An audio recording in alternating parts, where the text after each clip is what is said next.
পেকুয়ার যথাযোগ্য মর্যাদাত রাজাকালী ইউনিয়ন স্বেচ্ছাসেবক দলের উদ্যোগে মহান বিজয় দিবস র্যালি ও শহীদ মিনারত পুষ্পস্তবক অর্পণ করাই সোমবার 16 ডিসেম্বর বিনে রাজাকালীর সবুজ বাজার এলাকাতুন র্যালিও শুরু হয়ে ইয়ার এলাকার আদর্শ উচ্চ বিদ্যালয়ের মাঠতায় শেষ হয়।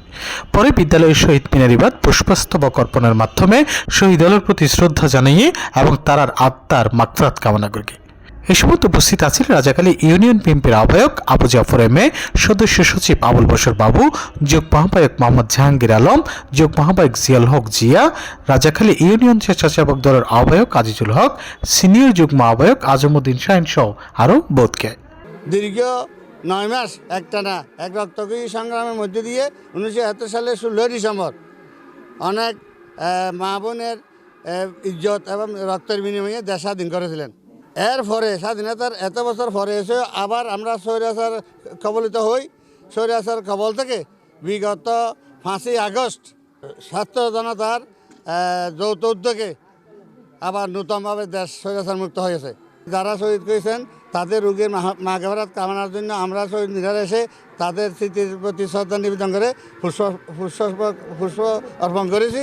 র্যালি ও পুষ্পস্তবক অর্পণ শেষে রাজাকালী ইউনিয়ন স্বেচ্ছাসেবক দলের সিনিয়র যুগ্ম আহ্বায়ক আজমউদ্দিন শাহিন হইয়ে আজকে আমরা 53 বছর পর 1971 সালে 30 লক্ষ শহীদের বিনিময় আমরা এই দেশ পেয়েছিলাম। কিন্তু এই দেশ পাওয়ার অনেক রক্তক্ষয়ের মধ্যে আমরা এই দেশ পাওয়ার পরে কিন্তু আমরা এই দেশের আনন্দ অনুভব 1 বছরের ভিতরে আমাদের থেকে বিলীন হয়ে যায়।